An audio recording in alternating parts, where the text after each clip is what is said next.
Family and fellow soldiers, I'm the Professor, and this is the Moment of Truth. If only this reached the consensus of all African and Caribbeans, everybody from Jamaica, Trinidad, Haiti, and Africa, if this meet their consent, since the Black American want to go to war, let's see. All of us that call out one day from work, all of us across the United States, all immigrants call out from work. Yes, if they want to go to war, let's see what they can prove.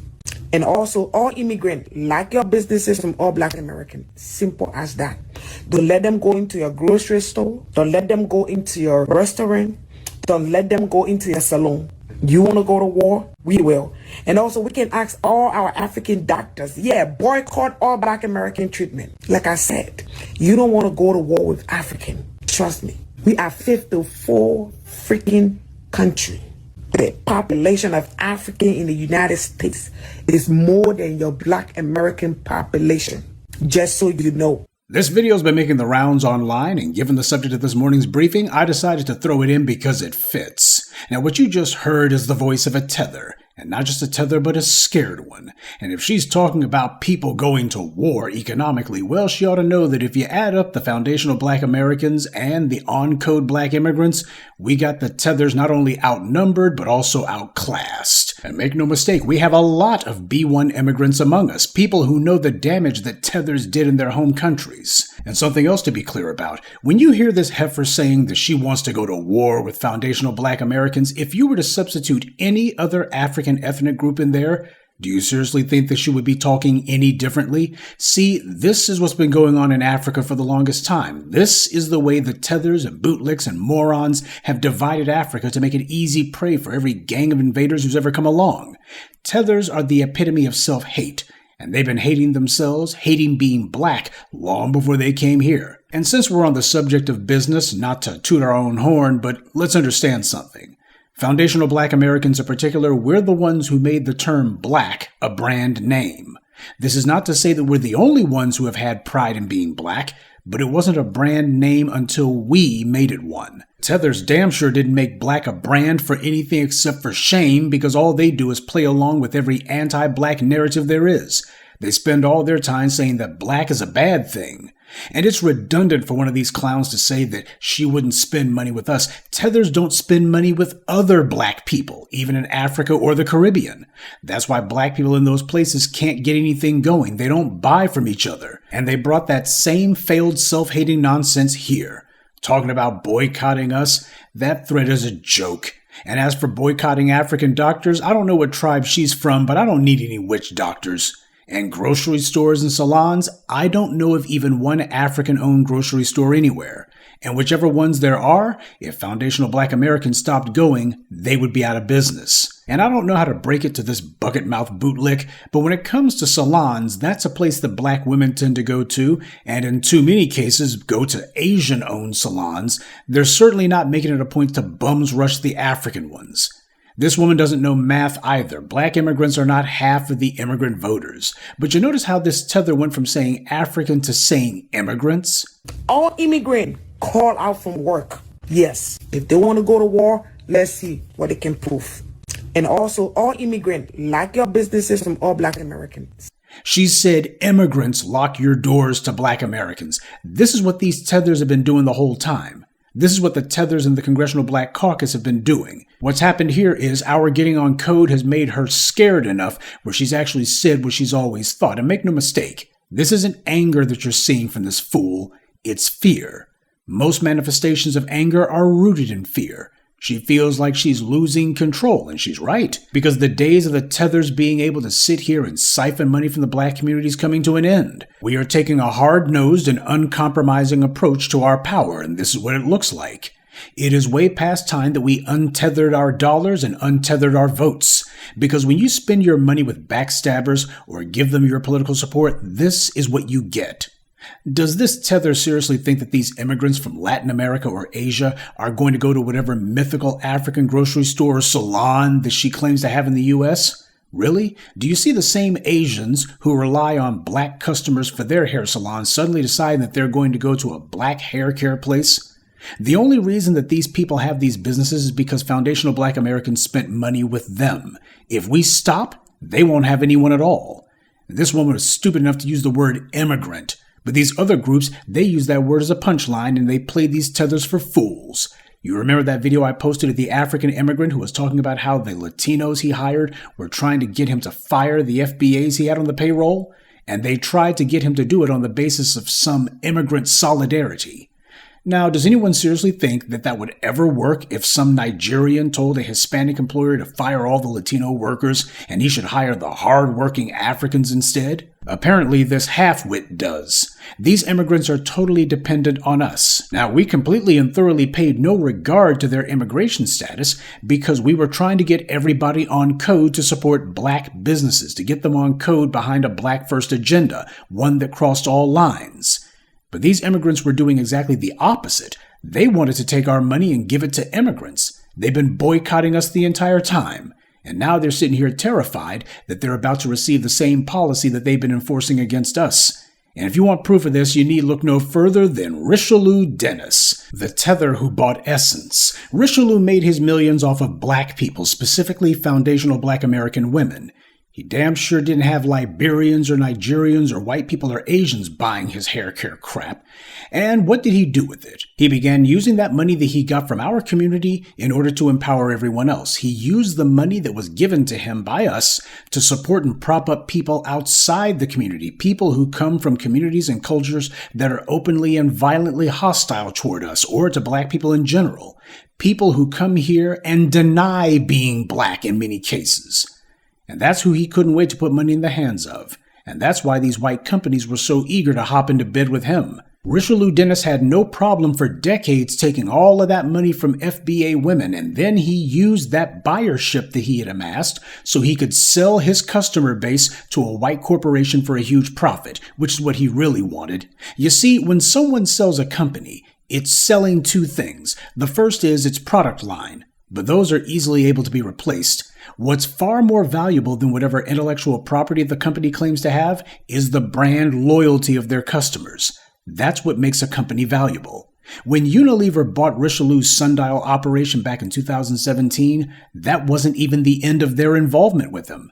As part of their deal, Unilever and Sundial created a so-called New Voices Fund with an initial investment of $100 million for the purpose of supporting, wait for it, supporting women of color entrepreneurs.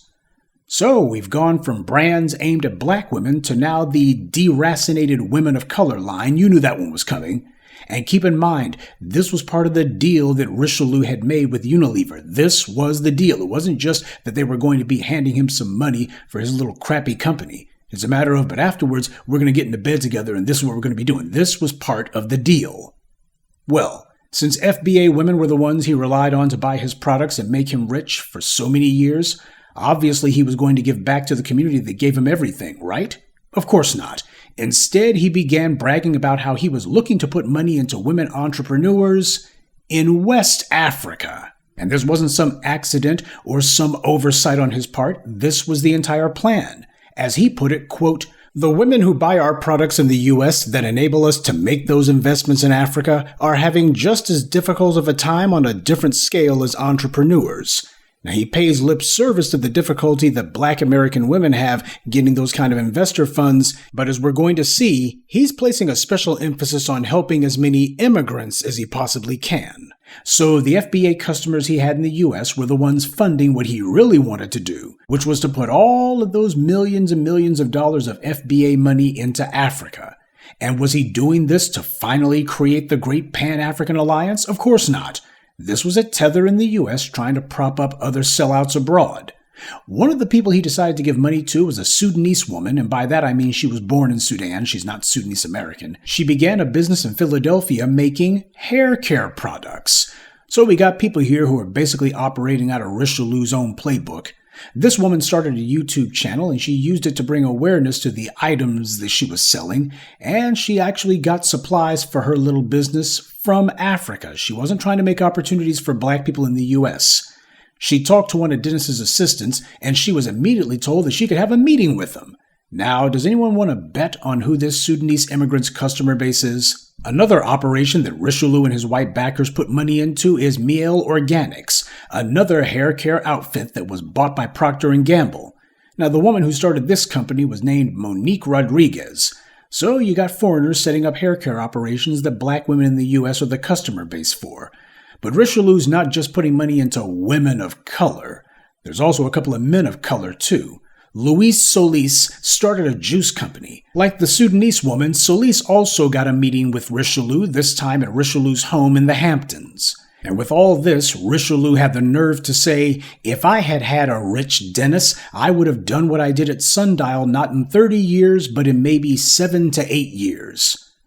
If I had a rich Dennis? First of all, why does he refer to himself by his last name? Dennis is that surname, it's not his first name. That would be like saying if I had a rich Walton or a rich Gates. Why not refer to himself as Richelieu? That's certainly a lot more unique than calling himself Dennis. Well, he doesn't do it because there's not too many FBAs running around with names like Richelieu. When we say these tethers try to low-key cosplay as being us, this is what we mean. He's so proud of being Liberian, right? Then he should remind people of that by using his actual name. And when he says if he had a rich Dennis 30 years ago, I think he meant to say if he had a white multinational corporation like Unilever 30 years ago. Because that's what he actually had and still has today, because their deal is ongoing. And black people need to understand this is what Dr. Claude Anderson called inappropriate behavior. Where you spend your dollars is either intelligent or stupid. When you have black people just mindlessly buying things from people and not examining who they're buying from, that is not some victimless crime. Now, when you got FBAs like Brother Tariq and others who are presenting alternatives to the tether economy, that's not something that should be sniffed at. Doesn't it just make sense not to spend your money with people who do the kind of mess that Richelieu and his pals at Unilever are up to? This is why you have people saying that they want to boycott certain businesses. This is what brought us to this point. We didn't get here overnight. This is the aggregate result of decades of this nonsense going on. The basis of all business is reciprocity, something for something. But when somebody takes and doesn't give, when they make it a point to ignore the people who made them successful and to deliberately do things that are against their interests, that's not business, that's exploitation. Their goal has been to get unthinking Negroes to subsidize and fund a money machine that will elevate everyone else over them. A self-perpetuating cycle of black disempowerment.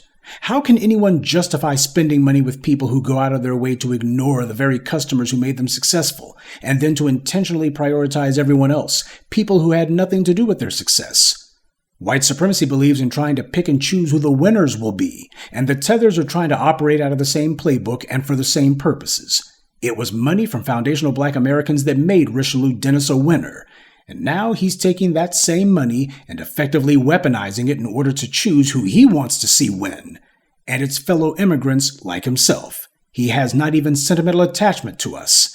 But is he entitled to ignore the people who made him rich? Should the people who made him rich subsidize this behavior, not just from him, but from anyone at all? This needs to be the year that we finally set our dollar free. And what that means is we make it a point for our dollar to become untethered. Because right now, too many of us are allowing our money to be captured by people who have nothing but contempt for us. Now, we've got immigrants among us who are on code. We need to make sure we mention that, and we need them to be clear that they're not with this exploitative crap that these tethers keep doing. Our money comes with demands. Our dollars come with an ideology. And we don't spend money with people who are actively working to undermine us. A key component of empowerment is to marshal one's resources, and that means to discipline your dollar. It matters who you spend your money and time with because that empowers them. So make sure that you think before you reach for your wallet. Think not just about what it is that you're going to be purchasing, but who it is you're going to be purchasing it from. Too long we've shown people who hate us that they can get rich off of us, because too many times we spend money without thinking. And what do you call someone who gives others money without thinking? The same thing you call anyone who acts without thinking. A fool. Good day, and be one.